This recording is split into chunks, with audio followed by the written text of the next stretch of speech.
Okay, welcome back. What we're going to do now is talk about your current career employment situation and where we're going to go with this. Okay? All right. Let's say you're underemployed, unhappy, you want out, but have no idea what to do. Not a good place to be, I don't think, right? Right. Okay. Or you've been laid off for weeks, months, and many of you have just given up, and I really can't say I blame you. I really can't. It's so discouraging when you bat your head against the wall so often that you just can't do it anymore. I understand that. Okay, now I hate to bring this up, but we should talk about it. Let's say you have been laid off and you are making $75,000 a year. You know that you're losing $6,300 a month, right? Let's say you're making $150,000 a year, you're now losing $12,500 a month. Now, if you're up there, the candidates I've been working with most recently, let's say $225,000 a year, you're losing $18,800 a month. Don't need to do that anymore. You don't need to do this anymore. You really don't. Okay. Now, you thought you could do everything you could do, right? You think you've done everything you could possibly do to land your next interview, land your next job. Believe me, you haven't. You really haven't. You think you have, but you haven't. Okay, now, let me ask you this. Over the last, say, 12 months, how many positions, jobs have you applied for? 20? 30? More than 30? How many phone interviews did you get out of those applications, those submittals? How many on-site interviews were you able to land as a result of those applications and submittals? I'm thinking not too many, right? Not too many. Now, you spot a job you absolutely know you can do, hands down, slam dunk, you can do this job. In goes your resume, and you never hear back from anybody. Why is that? Well, applicant tracking software, ATS as they call it, very sophisticated now. They really refined this. Program for specific jobs, and the criteria for this specific job is critical. And so in goes your resume, right? Now, if your resume doesn't contain the right keywords, required keywords for this particular position, it's never going to be seen by anybody.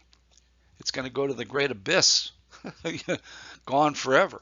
Now, let's say you've applied to a mid-level job. In goes your resume, and now your resume, hey, good news, right? It's sitting in front of an actual human being, an HR staffing person. So now what happens? Well, got to ask you this. Do they have the experience, the education, and technical ability to, properly evaluate your background and experience? What are your odds? I'm going to ask you, what are your odds? Well, I'll tell you, they're huge. I mean, the odds against you are just absolutely astronomical. Okay, one final step. Your resume has been accepted. Okay, now what?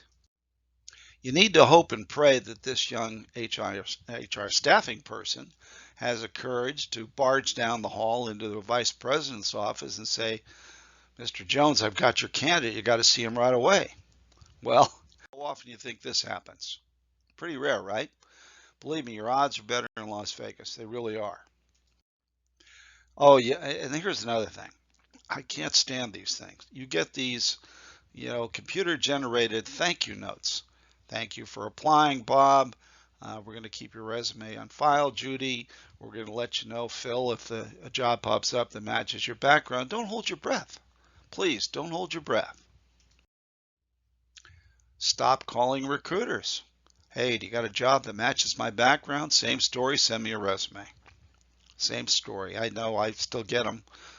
Recruiters get these calls all the time. And unless and if they have a job that specifically matches your background, they're not going to they're not going to go anywhere. Now, please do stop sending blind resumes into companies hoping that a human being is actually going to see it. Well, I'm telling you right now, the only thing that's going to see it is a machine, right? A computer. Okay. Now, I talk to hiring managers, still do all the time, and if, let's say for any posted mid-level position, mid-level job, they will generate anywhere from 150 to 350 resumes a week. Got that? A week. And the majority, they tell me, don't even come close. So you see the hiring manager up there in the upper left-hand corner. That's what they look like. And your resume's down, way at the bottom of the pile. All right. I'm begging you, please, stop doing this. Stop doing this. You don't need to do this anymore. Okay, question. How long do you think it takes us to evaluate your resume? Okay, seasoned recruiters, how long does it take us? 7 to 15 seconds, that's it. So sending in a 5 to 6 page resume initially to anyone is a giant waste of time. Don't do it. Don't do it. I'll show you how to summarize this in the following classes. Okay, now, for many years, haven't been your typical recruiters. What I decided to do several years ago is I went out and profiled and talent scouted my own candidates, people just like you. And we sat down and selected the companies that wanted to pursue. The same thing I'm going to do with you folks. Selected the companies they wanted to pursue, bypassed all the gatekeepers, no bridges burned, got directly connected to hiring executives and managers, and then landed their next interview. Now I'm going to show you how to do the very same thing, step by step. Okay? Good news. Now, next up, your roadmap, your step-by-step guide on moving on to your next interview. You're going to like this. Again, not rocket science. You guys can do this. Hey, thanks for popping by. I'll see you on the next class. Hey, take care out there.